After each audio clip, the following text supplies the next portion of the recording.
आइए, सुनिए, देखिए, समझिए सनातन सत्य। जैसी दृष्टि वैसी सृष्टि, दृष्टि विज्ञान। कुदरत, कुदरती रचना एवं कुदरत के कानून से शाश्वत सुख की प्राप्ति। जोधपुर के परम पूज्य महात्मा उपासक प्रोफेसर डॉक्टर सोहन राज तातेड़ के निर्देशन में सनातन सत्य। जैसी दृष्टि वैसी सृष्टि, दृष्टि विज्ञान।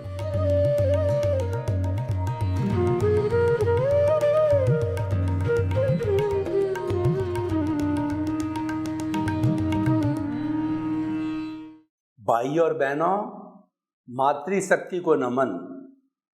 सनातन सत्य कार्यक्रम के अंतर्गत हम आपको कुदरत, कुदरती रचना और कुदरत कानून के अंतर्गत इस ब्रह्मांड के समस्त रहस्यों के बारे में बताना चाहते हैं, अल्टीमेट ट्रुथ देना चाहते हैं, अल्टीमेट रियलिटी देना चाहते हैं, सार्वभौम सत्य देना चाहते हैं। वह सार्वभौम सत्य क्या है? वो हमारे सनातन सत्य के दो सार्वभौम सत्य है। पहला तो ये है कि मन वचन काया तथा उससे जुड़ी हुई अवस्था मात्र कुदरती रचना है। उसका संचालन कुदरत करती है। कुदरती उसकी ऑपरेटर, डिस्ट्रॉयर और क्रिएटर है। उसके अंदर हमारी बिल्कुल स्वतंत्रता नहीं है। हम पूर्ण रूप से स्वतंत्र हैं, इसीलिए उसके अंदर हम कोई भी फेर बदल नहीं कर सकते हैं। तो उस मैकेनिकल को छोड़ना, उससे मुक्त रहना एक सिद्धांत है। तो आप मुक्त हो गए इससे, तो मुक्त होकर के क्या करो? तो मुक्त होकर से करने का मतलब ये है कि ज्ञाता दृष्टा रहना, यानी जो कुछ भी हमारे जन्म से मृत्यु के बीच में मन वचन काया की जो कुछ भी क्रिया प्रवृत्ति चलती रहती, उसको मात्र देखते रहो, जानते रहो, देखते रहो, जानते रहो। उसके साथ कोई प्रतिक्रिया नहीं है। जितना जानोगे, देखोगे और उसके साथ के अंदर यह चिंतन करोगे कि मन वचन काया से मुक्त ऐसा मैं शुद्ध आत्मा हूँ, तो आपका जीवन परफेक्ट आ जाएगा। आपके जीवन में कोई बुराई नहीं रहेगी। और अगर आप ज्ञाता दृष्टा की जो है अवस्था को बढ़ा दोगे, तो आप स्वयं भगवान बन सकते हो। ये सारा कार्य हम अलग अलग विषयों के माध्यम से करते हैं। तो आज का हमारा बहुत ही सुंदर विषय है कि जड़ एवं चेतन की भेद रेखा। देखिए, पूरा ब्रह्मांड दो तत्वों से बना हुआ है। एक तो जड़ तत्व है और एक चेतन तत्व है, और दोनों गुणों की दृष्टि से बिल्कुल अलग है। पूर्व है, पश्चिम है, इसका कोई मेल नहीं है। और हमारा सनातन सत्य लॉ ऑफ द नेचर ये है कि जड़ कभी भी चेतन नहीं बन सकता, चेतन कभी भी जड़ नहीं बन सकता। ये हमें पालन करके चलना चाहिए, लेकिन दोनों साथ रह सकते हैं। भगवान महावीर को उनके शिष्यों ने यह एक प्रश्न किया, निवेदन किया, प्रभु ये हमारी आत्मा तो चेतन है और ये हमारा जो शरीर है जड़ है, और इस शरीर को देने वाला कार्बन शरीर सूक्ष्म शरीर है, तो ये दोनों आपस में कब मिले? क्या कोई इसका उद्गम स्थल है? तो भगवान तीर्थंकर होने के कारण भी उस प्रश्न का उत्तर उनको ध्यान में नहीं था। तो उन्होंने प्रश्न किया कि शिष्यों कि आप हमारे को बताओ कि पहले मुर्गी हुई या पहले अंडा हुआ। तो शिष्यों ने जो है आपस में डिस्कस खूब किया। तो उन्होंने कहा कि मुर्गी बिना अंडा नहीं हो सकता, अंडे बिना मुर्गी नहीं हो सकती। तो पहले पीछे का इसके अंदर क्या भेद है? उन्होंने कहा प्रभु हम तो जड़ हैं, हम तो जो है वो मूर्ख हैं, हम तो अज्ञानी हैं, आप ही बताइए। तो भगवान ने कहा ये पश्चानुपूर्वी, यानी ये अनादि अनंत काल से जुड़े हुए रहे। आप उस प्रश्न को भूल जाइए, आप तो इन दोनों को अलग अलग कीजिए। इन दोनों को अलग अलग करने का अर्थ है कि केवल ज्ञान की प्राप्ति होना, भेद विज्ञान करना, सम्यक दर्शन करके नींव लगाना है। ये उस नींव से आगे बढ़ते बढ़ते दोनों को अलग किया जाए, ये आपके जीवन का लक्ष्य होना चाहिए। तो जड़ और चेतन का भेद करना, इसको न्यारा न्यारा करना अपने जीवन का लक्ष्य बनाइए। जड़ और चेतन की थोड़ी परिभाषा कर लेते हैं। जो चेतन तत्व होता है वो असंख्य चेतनामय परमाणुओं के पिंड को चेतन कहा जाता है, आत्मा कहा जाता है, कॉन्शियसनेस कहा जाता है, और जीव कहा जाता है। और हमारी भारतीय संस्कृति में इसके कुल 23 नाम दिए गए हैं। वो अलग अलग सब उसके पर्यायवाची है और भावार्थ रूप में उन सब का अर्थ जो है वह जीव या आत्मा है। और उसके अंदर जो मेन गुण होते हैं वो ग्रोथ करता है, उसके अंदर फीलिंग होती है, इसमें सुख दुख की अनुभूति होती है, ये उसके गुण होते हैं। तो अब देखिए, ये तो चेतन के गुण हो गए। और चेतन तत्व होता है वह हमेशा स्थायी होता है। भूत भविष्य वर्तमान के अंदर चेतन कभी नहीं बदलता। यानी हमारी आत्मा का भूत भविष्य वर्तमान तीनों काल में कोई परिवर्तन नहीं आता। न तो छीजत होती है, न घटती है, न बढ़ती है, न क्रिएट की जाती है। ये तो अपना मूल स्वरूप के रूप में ये आनंद रूप में होती है, ये अक्रिया होती है और ये अशरीरी होती है। कोई तरह का कार्य नहीं करती है, कोई तरह का जो है वो इसके अंदर हलन चलन वगैरह नहीं होता। लेकिन ये सबसे बड़ी पावरफुल है। इस पूरे ब्रह्मांड के अंदर चेतन तत्व को छोड़ के इसके मुकाबले कोई भी पावरफुल नहीं है, क्योंकि ये जिसमें मौजूद होती है वह शरीर स्वयं चेतन बन जाता है। चाहे पेड़ का हो, पौधे का हो, गाय का हो और भैंस का हो, और चाहे गेहूं का दाना है, उसके अंदर भी अगर चेतन तत्व है तो वह उग सकता है, उग करके बहुत से गेहूं की फसल दे सकता है। और उसी गेहूं के दाने को अगर आपने तवे के ऊपर भून दिया, जला दिया जाए, तो उसका चेतन तत्व मर करके वह जड़ बन जाता है। उसके अंदर उगने की शक्ति नहीं होती है, वह नया पौधा नहीं बन सकता है। तो ये एक बहुत बड़ा डिफरेंस इसके अंदर है। तो ये हमारा सारा चेतन तत्व का ब्यौरा है। अब हम थोड़ा जड़ तत्व की बात करें तो जड़ तो हमारा साध्य है, चेतन हमारा साध्य और जड़ तत्व हमारा साधन है। क्योंकि साध्य की प्राप्ति के लिए साधन की आवश्यकता जरूरी है। आपने फैक्ट्री बनाने का निर्णय लिया, लेकिन आपको सब साधनों को मध्यगत रखना पड़ेगा। मेरे पास पैसा है कि नहीं है, जमीन है कि नहीं है, गवर्नमेंट का रजिस्ट्रेशन है या नहीं है, मशीनरी है या नहीं है, रॉ मटेरियल है या नहीं है, गोदाम है या नहीं है, उस रॉ मटेरियल को फिनिश प्रोडक्ट बनाने का फैक्ट्री की सारी मशीनरी मेरे पास है कि नहीं, आदि आदि उसको कई चीज़ों के साधन जुटाने पड़ते हैं। तो सारा जड़ है वो साधन है, और साध्य केवल जो है हमारा चेतन तत्व है। और चेतन तत्व का जो पहचान क्या है कि चेतन तत्व के लिए खोज करनी पड़ती है, शोध करनी पड़ती है, योग करना पड़ता है कि मैं कौन हूँ। इसका सारा जो है पहचान की जाती है, और उसकी पहचान करते करते हम उसके अंदर अच्छी तरह से डूब जाते हैं, वो चेतनामय हो जाते हैं। 100% चेतनामय का मतलब हो गया कि आपका ये 24 कैरेट का सोना बन गया। और 100% चेतनामय होने के बाद में जड़ का एक परमाणु भी इसके साथ में नहीं रह सकता, और वह पूर्ण चेतनामय है। वह सिद्ध बुद्ध मुक्त बन जाती है, मोक्ष में चली जाती है, और फिर ये 84 लाख जीवा योनि के आवागमन में नहीं आती है और वो अखंड आनंद का जो है खजाना बन जा करके स्वयं ईश्वर बन जाती है। जड़ तत्व गलन मिलन धर्मा होता है, गलता है, मिलता है, फ्यूजन होता है, यूनियन होता है।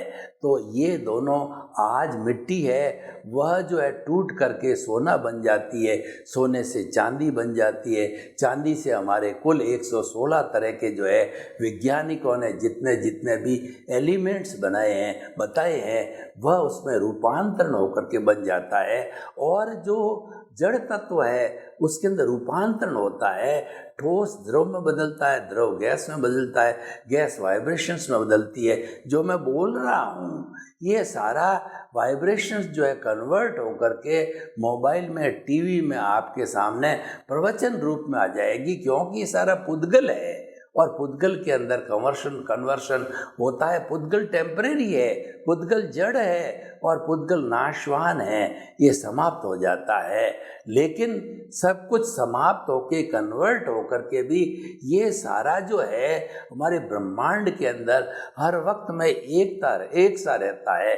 ब्रह्मांड का जो स्ट्रक्चर है पंचभूतात्मक है, पृथ्वी, जल, अग्नि, वायु और आकाश, और सारे जड़ तत्व मिलकर के इसके अंदर समा जाते हैं। और जड़ का जो सूक्ष्मतम रूप होता है वह परमाणु होता है, वह शाश्वत होता है।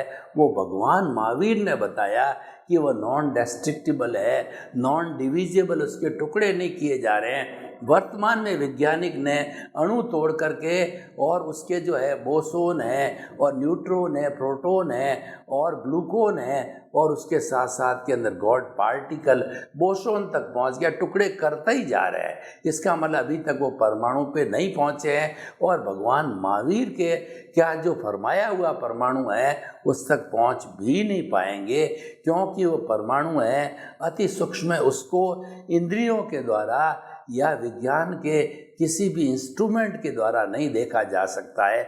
उसको तो मात्र अवधि ज्ञानी, मन प्रयोग ज्ञानी और केवल ज्ञानी जो प्रत्यक्ष ज्ञानी होते हैं वो आत्मा की मदद से ही दिखाई दे सकते हैं।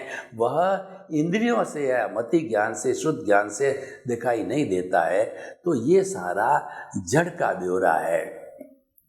अब इनकी भेद रेखा को हमें समझना है। भेद रेखा को समझना जो है वह भेद विज्ञान है। कहने का अर्थ ये कि अगर आप ईश्वर बनना चाहते हो, आप मुक्त होना चाहते हो, तो इसको भेद विज्ञान करो, इनको अलग अलग करो। जैसे कि जो अपने हंस होता है वो क्षीर नीर का विवेकी होता है, उसके सामने जो है वो कंकर और दूध मिश्रित करके रख दिया जाए तो वो कंकर को अलग कर देगा, दूध पी लेगा। वो क्षीर नीर करने वाला विवेकशील प्राणी है। तो हमको विवेकशील प्राणी बनना है। विवेक के लिए कहा गया कि विवेके धम्म माहिए, विवेक ही धर्म है, कॉमन सेंस ही धर्म है। धर्म की बड़ी बड़ी व्याख्या जो एक अनपढ़ व्यक्ति जो है नहीं समझ सकता, बड़े बड़े सूत्र चाहे प्राकृत के हो चाहे संस्कृत के हो, बड़ी बड़ी बातें वो नहीं समझ सकता, लेकिन उसको विवेक से समझाया जाए कि जो है जैसी करनी वैसी भरनी, जैसा बोगे वैसा काटोगे। सिंपल सी बात है। किसी के साथ में दुर्व्यवहार करोगे तो आपको रिटर्न के अंदर आपको दुर्व्यवहार मिलेगा, और किससे अच्छा व्यवहार करोगे तो रिटर्न में आपको अच्छा व्यवहार मिलेगा। तो इस तरीके का विवेक जागृत जो है हमें करना होता है उस अनपढ़ व्यक्ति में, उस गांव के ठेठ जो है व्यक्ति के अंदर। और वही जो है वह विवेक ही धर्म है। तो इसको अलग अलग करना, वो हम आपको प्रक्रिया बताना चाहते हैं कि किस तरीके से हम भेद विज्ञान करें। तो उसके करने के लिए मैं आपको 2-3 प्रयोग कराना चाहता हूँ। तो प्रयोग के लिए आप देखिए कि आंखें कोमलता से बंद, रीढ़ की हड्डी एंटीना की तरह एकदम सीधी रहे और हमारे जो हाथों की मुद्रा ध्यान मुद्रा रहे। अब आप अपने शरीर को शिथिल कीजिए, कायोत्सर्ग कीजिए, चित्त को पूरे शरीर में घुमाइए, एक एक कोशिका को ऑटो सजेशन दीजिए कि मेरे शरीर की 60 खरब कोशिकाएं, उसमें कोई तनाव नहीं, कोई अकड़न नहीं, कोई जकड़न नहीं और कोई भारीपन नहीं। सुझाव दीजिए कि सारी अकड़न समाप्त हो रही है।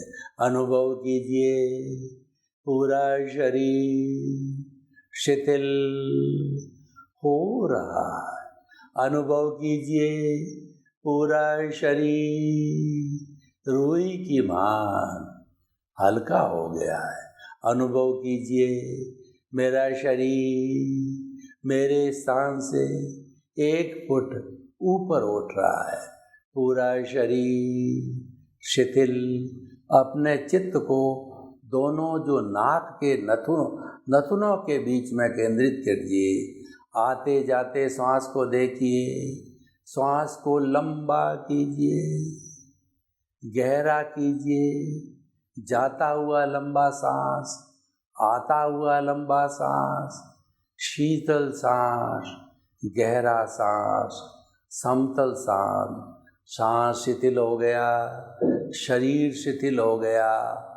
अब हमको जो है वह भेद विज्ञान करना है। भेद विज्ञान करने के लिए ये अनुभूति करनी है कि मन वचन काया से मुक्त ऐसा मैं शुद्ध आत्मा हूँ। आप अपने दिमाग के अंदर एक वातावरण बनाइए। बोलना नहीं है, मानसिक रूप से चिंतन करिए कि मन वचन काया से मुक्त हो रहा हूँ। मन वचन काया से मुक्त ऐसा मैं शुद्ध आत्मा हूँ। मन वचन काया अवस्था मात्र है, उससे मैं मुक्त हो गया हूँ, मुक्त हो गया हूँ, इससे मुक्त हो रहा हूँ।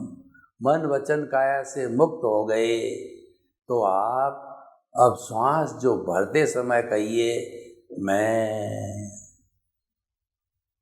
श्वास को निकालते हुए कहिए शुद्ध आत्मा हूँ।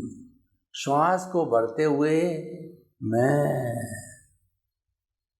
श्वास को निकालते हुए शुद्ध आत्मा हूँ। मैं शुद्ध आत्मा हूँ, मैं शुद्ध आत्मा हूँ, मैं शुद्ध आत्मा हूँ। हर सांस के साथ करिए।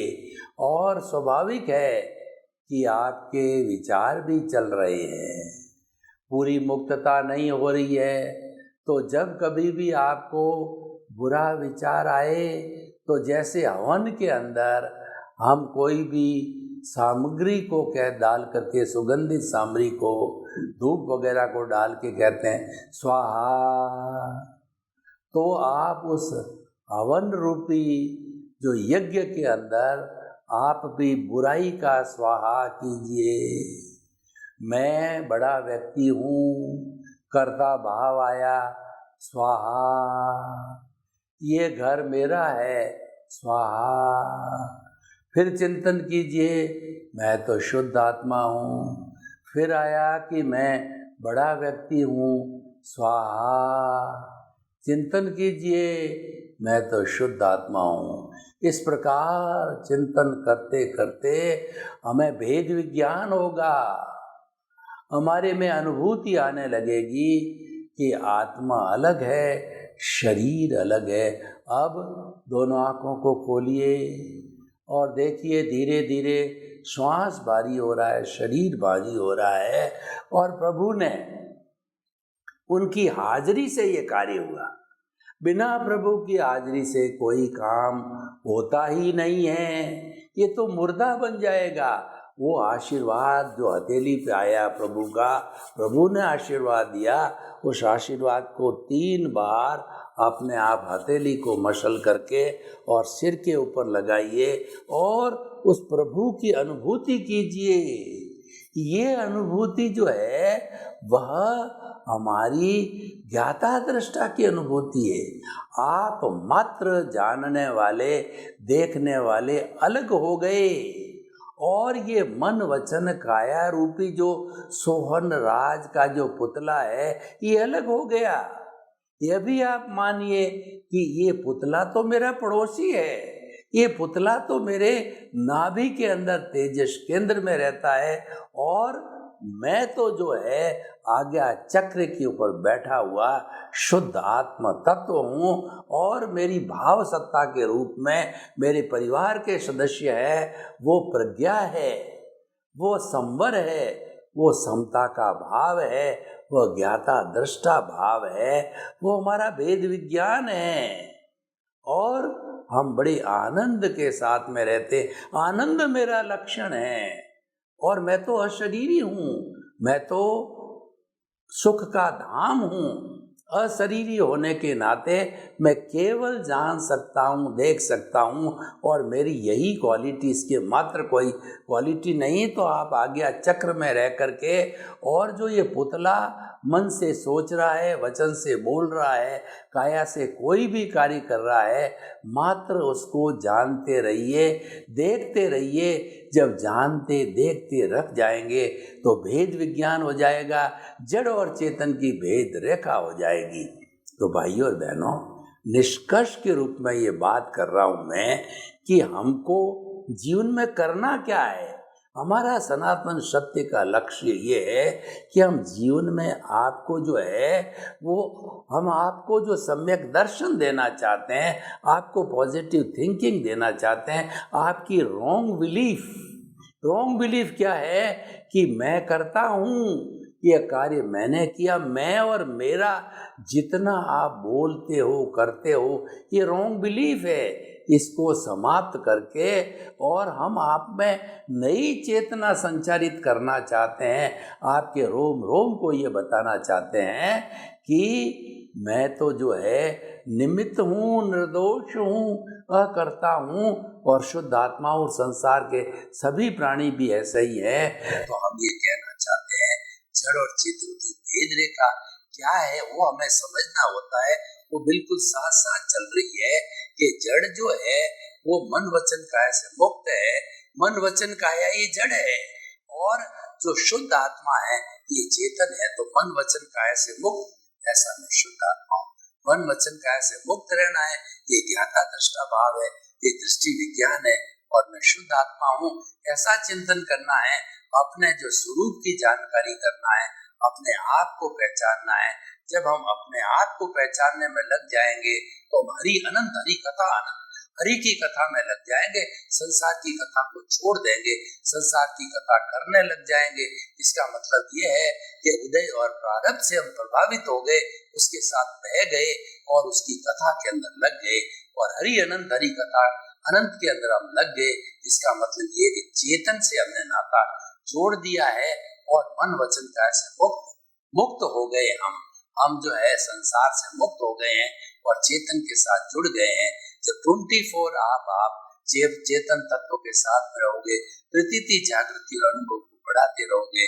जब आपको ज्ञानी पुरुष ने या जो आपके सद्गुरु ने कृपा करके आपको ज्ञान दिया, उस वक्त के अंदर आपको ये प्रतीति करा दी कि तुमको मैं आत्म पद पे बिठा रहा हूँ, तो मैं सोहन राज के पद से, कर्ता पद से हटा करके आत्म पद पर बिठा रहा हूँ।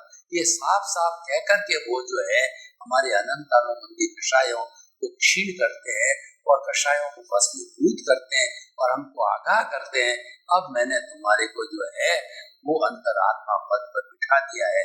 तुम जो 24 घंटे इसकी भजना करो, 24 घंटे ये अनुभव करो कि मैं तो शुद्ध आत्मा हूँ, और मन वचन काया जो है ये भुगतान है, दोनों साथ रहेंगे। देखिए, जड़ और चेतन जो है दोनों साथ रहते हैं। आप ये नहीं कह सकते कोई जड़ की मुझे आवश्यकता नहीं, इसको हटा दो, नहीं हटा सकते। और अगर जड़ कहे कि नहीं चेतन तत्व की मेरे को आवश्यकता नहीं, इसको अलग हटा दो, ये हट नहीं सकता। इनका दोनों का उद्देश्य है हटना है, दोनों का उद्देश्य अलग अलग होना है, लेकिन वो अलग अलग होने का तरीका होगा। उसको अलग अलग होने के लिए जो हमें जो है इससे जड़ से मुक्त होना पड़ेगा, और जिसको जो अलग होने वाला है, जो कि मुक्ति की ओर जाने वाला चेतन तत्व, उसके साथ में जुड़ना पड़ेगा, उस पाले में जाना पड़ेगा। और उसकी भजना करनी पड़ेगी और उसके गुणों को याद करना पड़ेगा। हमारे उसके गुण जो ज्ञाता दृष्टा लक्षण है उसको याद करना पड़ेगा। ज्ञाता दृष्टा का अर्थ क्या हो गया कि ये सुवर्णराज पुतला है, ये मेरा पड़ोसी है और इसका मन से ये क्या चिंतन कर रहा है, वचन से ये क्या बोल रहा है और काया से जो है ये क्या कार्य कर रहा है, इन सबको मात्र देखता हूँ मैं, एक अलग रह करके देखता हूँ। वो बिल्कुल जो मैं और मेरा यानी इसको अलग रूप होकर के मैं देखता हूँ, वो मेरा ज्ञाता दृष्टा भाव है। और अलग रहने के बाद भी उसके साथ में जुड़ना नहीं है। जुड़ने का अर्थ हो गया कि हम उसके साथ बह जाना। कोई व्यक्ति क्रोध कर रहा है तो क्रोध के अंदर आपने जो है आवेश में आ गए और अनर्गल बातें करते रहे और आपने समता भाव नहीं रखा। समता भाव रखने का अर्थ ये है कि आप मन वचन काया से मुक्त रहे और आप जो है गुस्सा आ रहा है तो आपने अपने भावों के अंदर भी गुस्सा ले आए, आप जो है उसके साथ में बह गए, उसके साथ में जुड़ गए और वैसे नए कॉजेज डालने चालू कर दिया आपने, तो वो जुड़ाव हो गया। वो हमें नहीं करना है। हमें तो जड़ और चेतन की भेद रेखा को देखना है कि जो चल रहा है वो तो चलता रहेगा, क्योंकि ये तो पिछले जो कर्मों का भुगतान है तो वो तो उदय और प्रारब्ध के अधीन है, वो तो कुदरत के अधीन है। कुदरत ही जो उदय और प्रारब्ध कराती है और कुदरत ही संजोग लाके खड़ा करती है, तो ये तो कार्यक्रम सब चलता रहेगा क्योंकि ये कुदरत का कार्य है। लेकिन जो है अपने आप को उससे अलग मान करके और अपने अस्तित्व की जानकारी करना कि मैं तो इससे मुक्त हूँ। जब हम अपने अस्तित्व की जानकारी करने में भेद विज्ञान के अंदर लग जाते हैं, हम ज्ञाता दृष्टा के अंदर लग जाते हैं, हम अपने जो है शुद्ध स्वरूप के अंदर लग जाते हैं, शुद्ध भावों के अंदर चले जाते हैं, हम प्रज्ञा के संसार के अंदर चले जाते हैं, हम संवर और समता का सहारा लेते हैं। कुल मिलाकर के जो हमारी समता की साधना है उसको दृढ़ कर देते हैं। तो दृढ़ करने के साथ साथ के अंदर जो है हमारा ऑटोमेटिकली ये भेद रेखा हो जाती है। तो दोनों की जड़ और चेतन की भेद रेखा क्या है कि दोनों अलग अलग साथ रहते हुए भी जड़ कभी चेतन नहीं बन सकता, चेतन कभी जड़ नहीं हो सकता। ये भूले हुए अनादि अनंत काल से हम इसको स्वीकार करते हैं, लेकिन इस जन्म में ये अलग हो जावे ऐसा हमको जो है वो वैसा वो टारगेट बनाना चाहिए, लक्ष्य बनाना चाहिए, क्योंकि अपने अपने स्वरूप में जब ये अलग हो जाएंगे तो वो मुक्त रहेंगे। इसलिए प्रकृति और पुरुष को अलग रखो। प्रकृति और पुरुष का अलग रहना ही सबसे बड़ी साधना है और यही ज्ञाता दृष्टा भाव है। प्रकृति को प्रकृति में रहने दो, पुरुष को पुरुष में रहने दो और आप तो मात्र दोनों को देखते रहो कि ये अलग है और वो अलग है। केवल एक जो है दृश्य और दृष्टा के मुताबिक केवल उसको देखते रहो। तीन शब्द आते हैं, दृश्य, दृष्टि और दृष्टा। दृश्य तो जो हम खुली आंखों से जो कुछ भी संसार को देखते हैं वो सारा दृश्य है और उस दृश्य के साथ जो दृष्टि दी जाती है वो दृष्टा देते हैं। तो कहने का अर्थ ये है कि हम जड़ और चेतन की भेद रेखा को समझ करके संतुलन बिठाना है। तो आपके प्रति मंगल भावना, शुभ कामना कि आपका जीवन आनंदमय हो, मंगलमय हो और आप अपने जीवन के अंदर परोपकार करते करते अपने परिवार के साथ में रहते रहते अपना जीवन आनंदमय बनावें। आपके प्रति मंगल भावना।